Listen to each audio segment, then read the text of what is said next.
Muito bem, essa é a nossa primeira videoaula do curso de Eletroquímica e hoje trataremos do capítulo 1 sobre soluções eletrolíticas. Nessa videoaula, nós iremos ver os tópicos das propriedades das soluções eletrolíticas e não eletrolíticas, a condução eletrolítica, o fator I de Van Hoff, que culminou com a teoria da dissociação eletrolítica de arrênios, e vamos ver algumas críticas a essa teoria e as nossas definições atuais sobre eletrólitos iônicos e eletrólitos moleculares.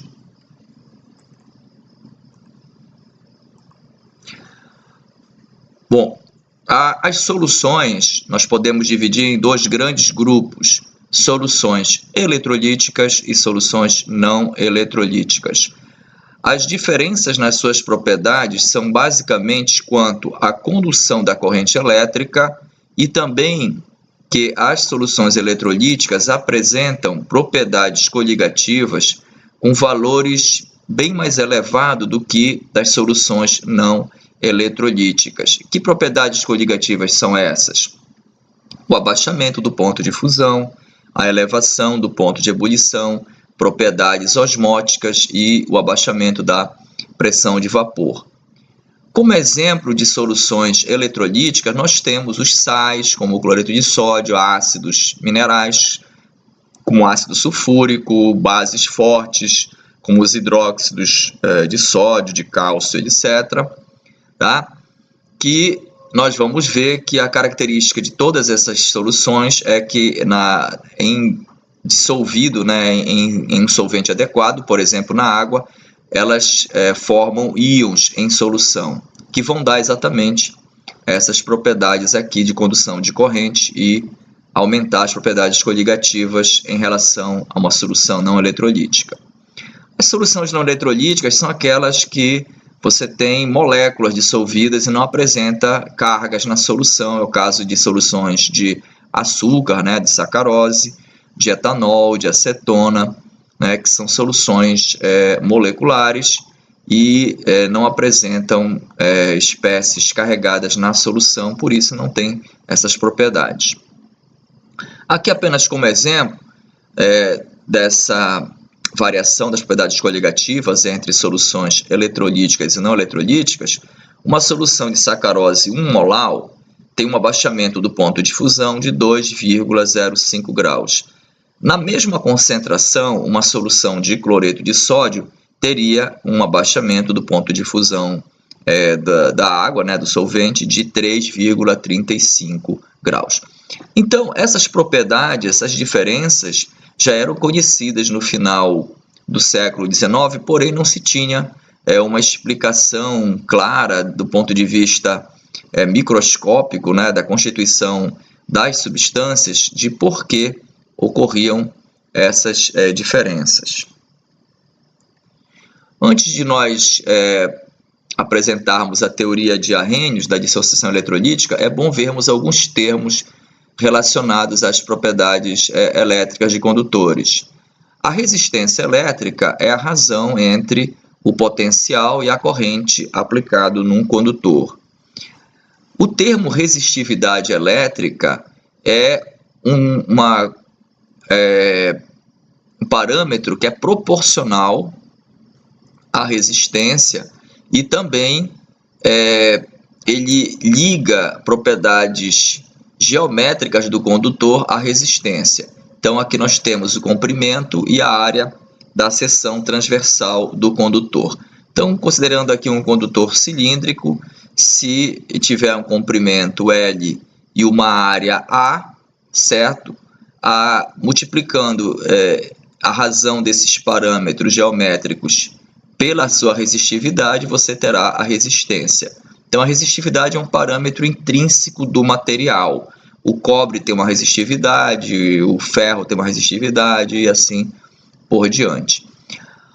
Tudo que a gente fala em termos de resistência, nós podemos também falar em termos de condutância, sendo que a condutância é o inverso da resistência. Então, a grosso modo, a resistência seria uma medida da dificuldade da passagem de corrente elétrica, e a condutância seria uma medida da facilidade da passagem de corrente elétrica. A condutância é medida na unidade de Siemens, que tem esse símbolo S, e também, assim como nós temos a resistividade, nós temos a condutividade, que é o inverso da resistividade, cuja unidade é Siemens centímetro a menos 1. A condutividade, se nós unirmos essa equação com essa, ela vai ser dada pelo inverso da resistência, comprimento sobre a área. Quando nós trabalhamos em solução eletrolítica, esses parâmetros geométricos aqui, na verdade, são a distância entre os eletrodos, aqui numa célula eletrolítica com 2 eletrodos, e aqui a área seria a área do eletrodo.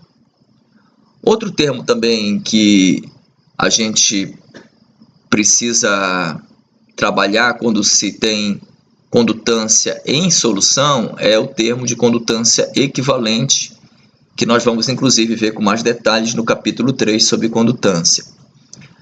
A condutância equivalente é a condutância que você tem um equivalente grama de substância entre os 2 eletrodos. E pode ser obtida através dessa equação, onde aqui é o volume equivalente e aqui é a condutividade. Como a concentração equivalente é o número de equivalente pelo volume, se você tiver um equivalente, logo o inverso do volume equivalente é a concentração equivalente. Eu posso substituir aqui e obter essa outra equação que relaciona a condutância equivalente com a condutividade e a concentração da solução em equivalente. A unidade seria Siemens centímetro ao quadrado por equivalente. Se nós quisermos ter uma visão mais clara desses termos condutividade e condutância equivalente, basta a gente olhar aqui esse diagrama, esse desenho, tentando representar 2 eletrodos separados aqui por um eletrólito. Se eu tiver aqui 1 centímetro cúbico, ou seja, se esse lado aqui do eletrodo for 1 centímetro e ele tiver 1 centímetro de profundidade e a distância for 1 centímetro, eu teria 1 centímetro cúbico de solução. Então, nesse caso, a condutância desse 1 centímetro cúbico de solução é a condutividade. Se agora, nesse volume, eu tiver um equivalente grama entre os eletrodos, então agora a condutância, onde eu tenha essa quantidade, de um equivalente grama, vai dar a condutância equivalente.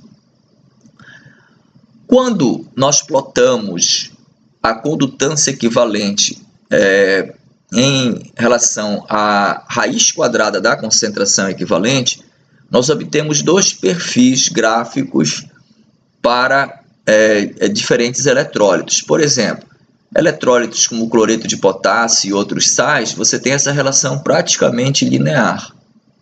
Enquanto que eletrólitos vindo de ácidos orgânicos fracos, como o ácido acético, o ácido ascórbico, o ácido cítrico, nós obtemos esse perfil gráfico que assemelha-se a uma hipérbole. Bom, esse tipo de comportamento, quando o eletrólito apresenta esse tipo de comportamento, nós classificamos ele como eletrólito forte porque tem uma condutância equivalente elevada.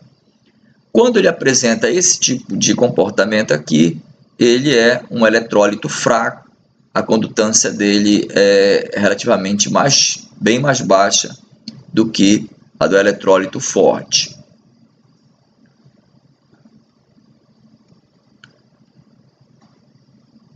Muito bem. A definição de uma solução ideal seria aquela solução que obedecesse à equação de Van 't Hoff. Essa equação de Van 't Hoff, ela relaciona a pressão osmótica e a concentração molar de uma solução com a temperatura. Então, é uma equação que, se vocês observarem, muito parecida com a equação do gás ideal. Então, as soluções diluídas, elas obedecem com bastante exatidão essa equação de Van 't Hoff. À medida que aumenta a concentração, ocorre um desvio desse valor em relação aos valores aqui de concentração e temperatura. O Van 't Hoff, então, ele propôs usar aqui um coeficiente chamado de fator de Van 't Hoff, que ele mediria quão afastado está uma solução dessa solução ideal. Se nós dividirmos uma equação pela outra, a gente vê que esse fator I, na verdade, é a pressão osmótica medida naquela concentração, dividido pela pressão osmótica que a solução teria se ela fosse ideal. Assim como nós usamos a pressão osmótica, nós poderíamos usar outras propriedades coligativas para medir o fator de Van 't Hoff. Por exemplo, o abaixamento da pressão de vapor, a elevação do ponto de ebulição ou o abaixamento do ponto de fusão. No caso, por exemplo, do abaixamento do ponto de fusão, nós sabemos que esse valor para a solução ideal é dado pela constante crioscópica do solvente, Kf, aqui, vezes a concentração molar. Para a água, esse valor é 1,86. Então, bastando eu medir no aparelho qual foi o abaixamento do ponto de fusão quando se botou o soluto em água e a concentração desse soluto, eu obtenho esse fator de Van 't Hoff. Obtendo esse fator de Van 't Hoff para várias substâncias, tanto eletrólitos como não eletrólitos, aqui tem um exemplo da sacarose e do metanol, o açúcar e metanol, e aqui os sais, cloreto de sódio, cloreto de cálcio, cloreto de ferro, se observa esses perfis, certo? Para a relação entre a concentração e o fator de Van 't Hoff. A gente observa, por exemplo, que para o cloreto de sódio, à medida que a concentração diminui, esse fator tende a um número inteiro 2. Quando nós temos o cloreto de cálcio, esse fator tende, na diluição extremamente alta, ao número 3. E quando nós temos, por exemplo, o cloreto de ferro, tende a 4. Se nós observarmos a dissociação desses eletrólitos, aqui nós teríamos um íon de sódio e um de cloreto, o que daria 2 íons, aqui um íon de cálcio e 2 de cloreto, que daria 3 íons, e aqui no cloreto de ferro seria um íon de ferro e 3 de cloreto, que daria um total de 4. Então, parece haver uma associação entre o número possível de íons da fórmula do eletrólito e esse fator de Van 't Hoff. Com essas informações, de posse dessas informações, foi que Arrhenius acabou concluindo sobre a teoria da dissociação eletrolítica, que nós vamos ver a seguir. Apenas para nós generalizarmos essas informações, a gente pode dizer que para soluções não eletrolíticas, que não apresentam íons, o fator de Van 't Hoff ele tende a 1, quando a concentração tende a 0, ou seja, a solução tende a se comportar como uma solução ideal, Quando o I é igual a 1, essa equação é igual a essa aqui. Porém, para soluções eletrolíticas, no caso aqui os sais, esse fator ele não tende a 1, ele tende a um número inteiro, 2, 3 e 4, por exemplo, que é próximo do número de íons que tem na fórmula do eletrólito, do sal nesse caso aqui. Tá? Aqui também tem uma tabela que nós apresentamos do livro, em que a gente observa também esse fato. À medida que a concentração vai diminuindo, o fator de Van 't Hoff ele tende realmente ao número de íons que tem na fórmula. No caso aqui do cloreto de hidrogênio, do ácido clorídrico, são 2 íons, aqui também ácido nítrico 2 íons, então a gente observa que vai tendendo a 2. No caso aqui do ácido sulfúrico, vai tendendo a 3, que seria 2H+, e sulfato, Aqui no caso sulfato de potássio também, a gente vê que tende a 3. No caso do ferrocianeto de potássio, ele tende a 4, porque aqui nós temos 3 íons de potássio e 1 de ferrocianeto. Certo? Bom, então com essas informações, o Arrhenius propôs essa teoria que tem dois postulados principais. Ele, observando que existia uma relação entre o fator de Van der Waals e o número de íons, ele propôs que quando as substâncias eletrolíticas, os eletrólitos, estão dissolvidos em água ou em outro solvente adequado, essas moléculas dos eletrólitos, elas se dissociam em íons. E a formação desses íons é imediata, ela não é determinada pelo campo elétrico aplicado durante a eletrólise. Então não precisa aplicar campo elétrico, apenas pelo fato de você colocar esses eletrólitos em contato com o solvente, no caso, se fosse a água, você já teria a formação dos íons. E, evidentemente, a carga total de íons positivos é igual à carga total de íons negativos, o que mantém a eletroneutralidade da solução. Estava implícito nessa visão da solução eletrolítica de que os íons eles se distribuem caoticamente, de tal forma que há uma compensação entre as interações iônicas, por exemplo, positivo com positivo, negativo com negativo, ou seja, atrações de atração e de repulsão, elas acabam se anulando mutuamente. Então, Arrhenius supôs tacitamente que, apesar de você ter os íons em solução, as forças interiônicas acabavam se anulando, já que, devido ao movimento caótico dos íons, acabaria tendo uma compensação entre as forças de repulsão e de atração eletrostática. A gente vai ver depois que isso aí realmente é um ponto falho da teoria. Bom, a outra proposta aqui, a outra postulado da teoria é que a dissociação das moléculas íons não é completa. E existe, então, um equilíbrio químico entre moléculas e íons. Então, ele propôs que quando ocorre a dissociação, formando os íons, existe um equilíbrio entre moléculas não dissociadas e as moléculas dissociadas. A gente vai ver também que essa parte aqui da teoria ela só é estritamente válida para eletrólitos fracos, mas não para eletrólitos fortes, que na verdade esse equilíbrio estaria todo deslocado para cá, porque os eletrólitos fortes estão praticamente 100% dissociados. Bom, levando isso em conta que exista esse equilíbrio de dissociação entre o eletrólito e os íons, você teria uma constante de equilíbrio, certo? Sendo que aqui essas concentrações dos íons seriam dadas pelo grau de dissociação vezes a concentração. Como aqui, na verdade, essas concentrações dos íons são iguais, mantendo a eletroneutralidade, nós teríamos essa expressão que, se nós aqui cancelarmos a concentração, ficaria essa relação entre concentração, grau de dissociação e a constante de equilíbrio de dissociação.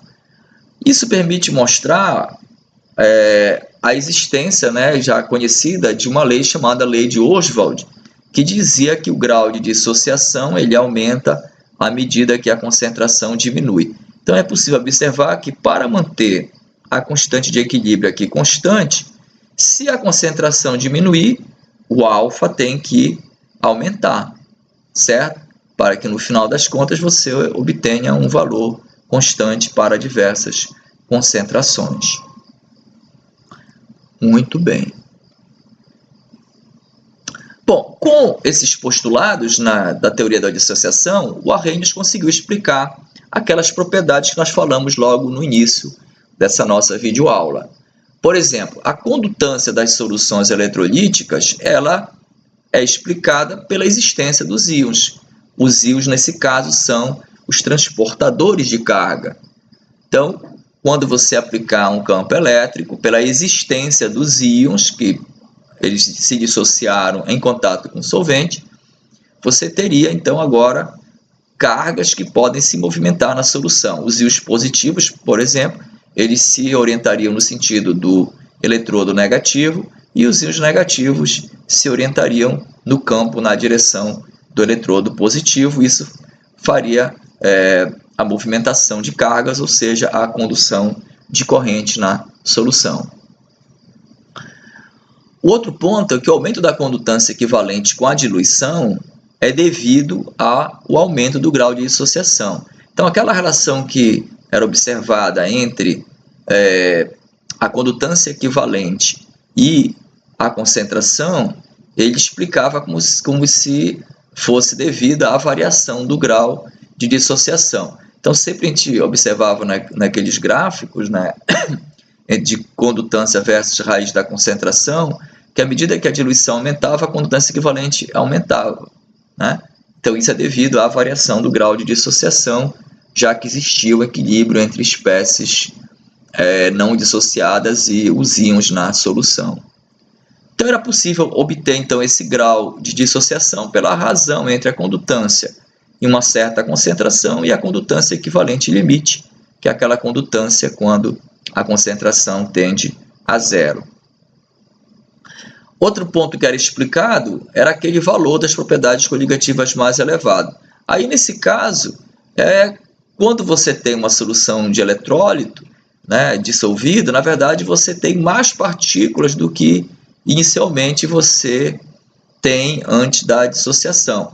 Por exemplo, se eu tiver 1 mol de cloreto de sódio, quando eu dissolver, eu vou ter agora 1 mol de um sódio e 1 mol de uns cloretos. Então, agora eu vou ter 2 mol de partícula.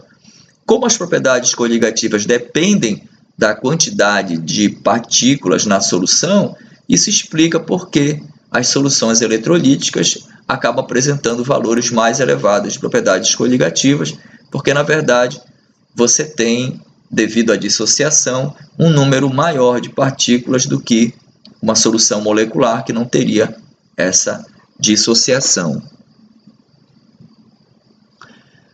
Através da teoria de Arrhenius, é possível relacionar, né, o fator de Van 't Hoff e o grau de dissociação.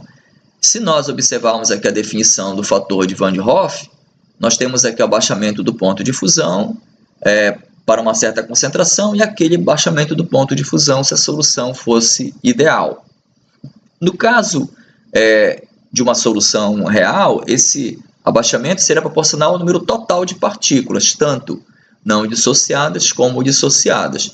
No caso da solução ideal, você teria só o número de partículas totais, já que ela não a solução ideal, você não considera que ocorre dissociação. Qual seria então essa somatória de partículas totais, dissociadas e não dissociadas? Bom, as partículas não dissociadas seria o número total de partículas vezes 1 menos alfa. Ora, se dissociou tipo 30%, ficou quanto não dissociado? 70%. E aqui, dissociado, ficou o grau de dissociação vezes o número de partículas, tá? Evidentemente que aqui depende do tipo de eletrólito, é preciso você colocar aqui o número de íons da fórmula. Então, se for um eletrólito 1:1, tipo cloreto de sódio, você teria um íon sódio e um cloreto, esse Ni seria 2. Se fosse cloreto de cálcio, tem 2 íons de cloreto e 1 de cálcio, esse Ni aqui seria 3. De sorte que eu tenho essa relação que dá a somatória de íons. Se eu substituir isso aqui, aqui, certo? Vai cortar esse N e eu obtenho essa relação que eu posso tirar em função do grau de dissociação e obtenho aqui a relação que permite calcular o grau de dissociação, medindo esse fator de Van 't Hoff através de propriedades coligativas, e aqui esse Ni é o número de íons da fórmula. Por exemplo, se nós tivermos uma solução 0,01 molar de cloreto de hidrogênio, de ácido clorídrico, e medirmos o abaixamento do ponto de fusão, a gente vai obter esse valor de 0,036. Jogando aqui na equação para obter o fator de Van 't Hoff, então aqui o abaixamento nessa concentração é esse valor, Para a solução ideal seria dado por essa expressão, onde aqui 1,86 é a constante crioscópica da água, e que tem esse valor aqui 1,86 a 25 graus, e a concentração aqui 0,01, eu obteria um fator de Van de Hoff de 1,94. Jogando então esse valor aqui na equação, e o número de íons é 2, né? H+, e Cl-, então esse eletrólito tem 2 íons, nós obtemos um grau de dissociação de 94%. Na verdade, esse grau de dissociação que está apresentado aqui, ele é aparente, certo? Já vê depois que a diminuição do grau de dissociação não é verdade para eletrólitos fortes. Acontece para eletrólitos fracos, mas para eletrólitos fortes não acontece. Então, o que acontece é que esse fator de Van de Hoff está também levando em consideração não só o grau de dissociação, mas as forças interiônicas que na teoria de Arrhenius eram desprezadas. Muito bem, alguns paradoxos, digamos assim, algumas contradições apareciam quando nós observarmos alguns valores de grau de dissociação para eletrólitos fortes que podiam ser medidos tanto por medidas de condutância quanto de propriedades coligativas através daquela expressão onde a gente usa o fator de Van de Hoff. Quando a gente observa aqui, por exemplo, para o cloreto de sódio, à medida que a concentração vai variando, evidentemente você vai variando o grau de dissociação. Só que, se nós compararmos aqui os valores medidos por condutância e por propriedades coligativas, só dá um pouquinho concordante concentrações baixas. À medida que a concentração aumenta, os valores têm uma grande discrepância. Isso mostra que alguma coisa está errada.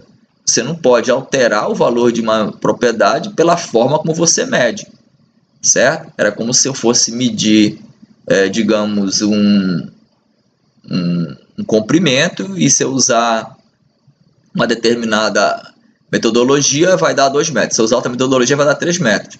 Né? Aquele objeto, aquele comprimento não pode variar com o tipo de medida que eu faço. É a mesma coisa. O grau de dissociação para um eletrólito, para o cloreto de sódio, uma certa concentração, tem que ser um valor determinado que não deve ser alterado pela forma de medir. Aqui também, quando você observa valores de constante de equilíbrio, de dissociação previstos pela teoria, você compara valores para um eletrólito fraco, como o ácido acético, e um eletrólito forte, como o cloreto de potássio, nós vemos também uma grande divergência. No caso do eletrólito fraco, realmente, variando-se a concentração, a constante de dissociação permanece constante, como era de se esperar. Porém, para o eletrólito forte, no caso, cloreto de potássio, à medida que a concentração aumenta, ocorre uma variação muito grande da constante. Ora, entre a concentração 0,2 e 0,01, há um aumento aqui muito considerável, quase 100 vezes, né, o valor. Então, novamente, alguma coisa está errado. Parece que quando você está trabalhando com eletrólitos fortes, os resultados experimentais eles não batem muito com aquela ideia do equilíbrio de dissociação entre espécies dissociadas e não dissociadas. Muito bem, então, devido a essas observações experimentais contraditórias, começaram a aparecer críticas à teoria de Arrhenius, e a principal dela é exatamente devido à não consideração das interações eletrostáticas entre os íons. Ele desprezava, né, as interações iônicas na solução. Lembre-se que tacitamente estava sendo suposto que devido à movimentação caótica dos íons haveria uma anulação, né, uma compensação entre forças de atração e repulsão e acabaria como se os íons não tivessem interação uns com os outros. Porém, pessoal, nos eletrólitos fortes, onde existe uma alta concentração de íons e eles estão numa certa distância, evidentemente que as interações elétricas devem ser consideráveis, certo? As forças de Coulomb que atuam à distância, né, devem ter alguma influência no comportamento desses eletrólitos, na mobilidade dos íons, etc. Outro problema na teoria de Arrhenius era não considerar a influência do solvente no processo da dissociação do eletrólito.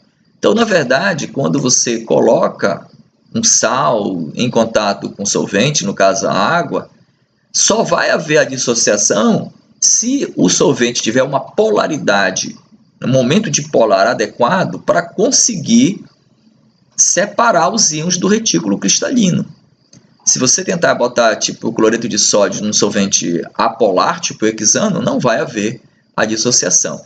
Então isso aqui era um ponto também fraco da teoria, em que ele tacitamente também considerava que essa dissociação ocorreria espontaneamente, enquanto que isso realmente não é verdade.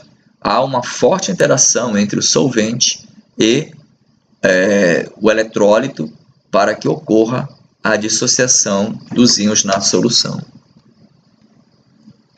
Bom, hoje nós já sabemos, né, devido à nossa compreensão maior sobre a estrutura da matéria, é bom a gente lembrar que essas teorias aí que nós estamos falando datam do final do século XIX, 1897, 1990, por aí, certo? Final do século XIX, e ainda não se tinha nem a teoria atômica estabelecida, né? Ainda estava nos primórdios da descoberta de elétron, do arranjo entre núcleo e elétrons no átomo.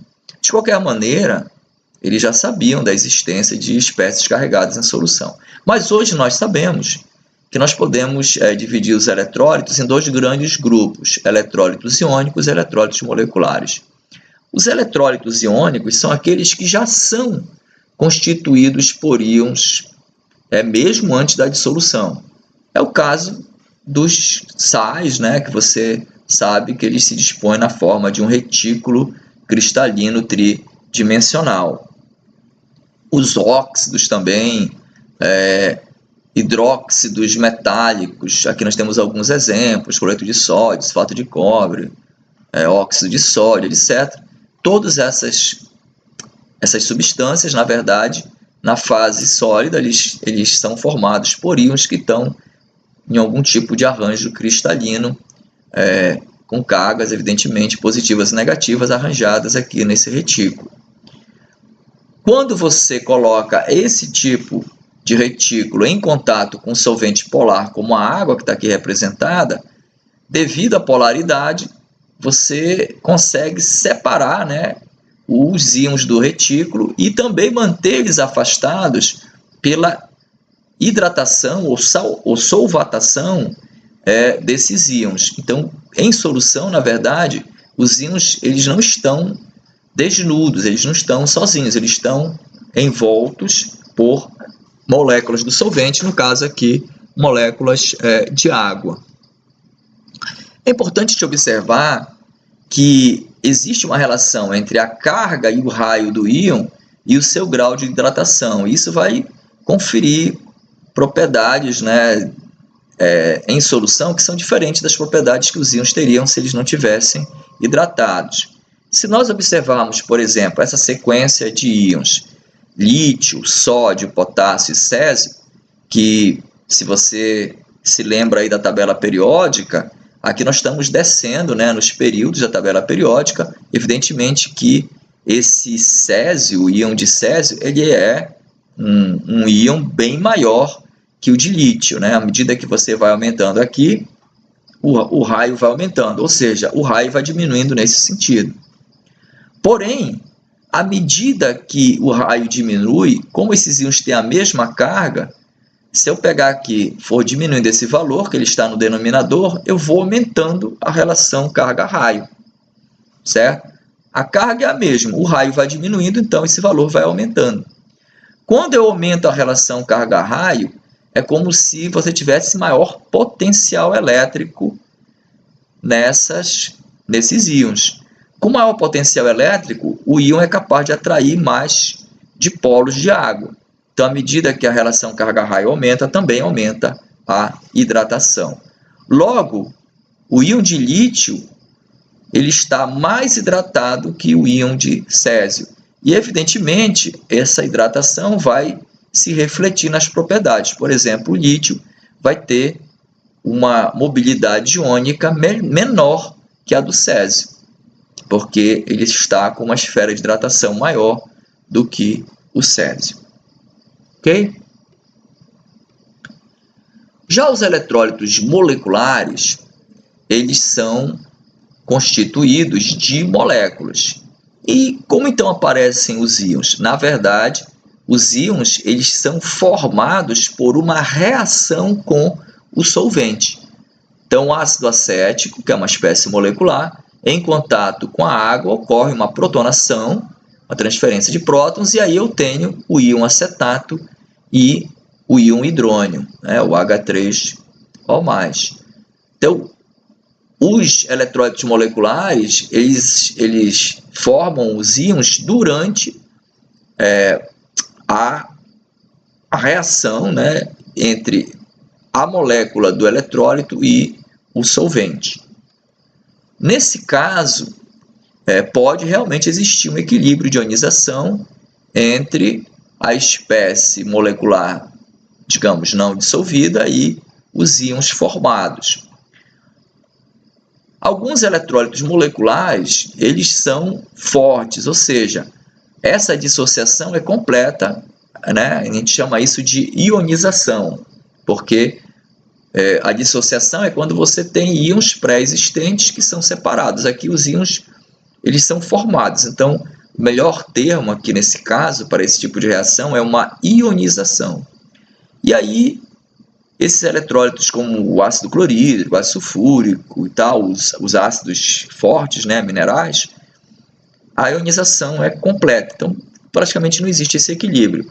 Porém, no caso de eletrólitos fracos, como ácidos orgânicos, acético, ascórbico, cítrico, essa ionização é muito pequena. No caso do ácido acético, por exemplo, é menos de 1% para uma solução 0,1 molar.